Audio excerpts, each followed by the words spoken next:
સુરત નગર પ્રાથમિક શિક્ષણ સમિતિ દ્વારા તપાસ હાથ ધરવામાં આવી હતી, જેમાં જાગૃત નાગરિક અને પત્રકારોની મહેનતથી શિક્ષણ વિભાગની કેટલીક બેદરકારી સામે આવી હોવાનું નગર પ્રાથમિક શિક્ષણ સમિતિના સભ્યો દ્વારા જણાવવામાં આવ્યું હતું. તેમજ તપાસમાં કેટલાક શિક્ષકો ચાલુ પગારે વિદેશમાં ફરી રહ્યા હોવાના આક્ષેપો પણ કરવામાં આવ્યા છે. આ શિક્ષકો વિરુદ્ધ યોગ્ય તપાસ કરીને કાર્યવાહી કરવામાં આવે તેવી માંગ કરવામાં આવી છે. નમસ્કાર, હું રાકેશ શિરપરા, નેતા વિપક્ષ નગર પ્રાથમિક શિક્ષણ સમિતિ સુરત.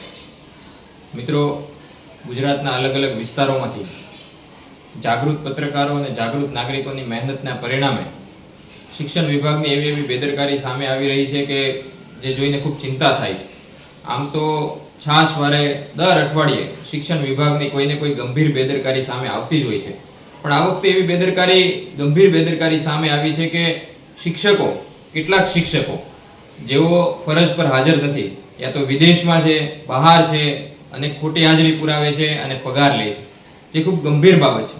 આપણે સૌ શિક્ષણ જેવા પવિત્ર અને ઉમદા ક્ષેત્રમાં કામ કરીએ છીએ. એક શિક્ષક તરીકે એક શિક્ષકની ફરજ હોય કે 100% પોતાનું ધ્યાન છે એ બાળકોની ઉન્નતિ અને બાળકોની પ્રગતિમાં આપે. અને એ શિક્ષણ જેવા પવિત્ર ક્ષેત્રમાં જ્યારે આવી બેદરકારી, આવી ચોરી જ્યારે સામે આવે એ ખૂબ ગંભીર બાબત છે. એ સમગ્ર શિક્ષણ જગત માટે ગંભીર બાબત છે. અને વિશેષ તો એ શિક્ષકોનું જે વહીવટી તંત્રનું એ નિયમન જે કરે છે, એ વહીવટમાં બેઠેલા ઉચ્ચ અધિકારીઓ હોય, શાસક પક્ષ હોય, શિક્ષણ મંત્રી હોય, તમામે આ વિચારવા જેવી બાબત છે. તો મારી શિક્ષણ વિભાગના તમામ ઉચ્ચ અધિકારીઓને, શિક્ષણ મંત્રીને, શાસક પક્ષને તમામને વિનંતી છે કે આ ખૂબ ગંભીર બેદરકારી છે.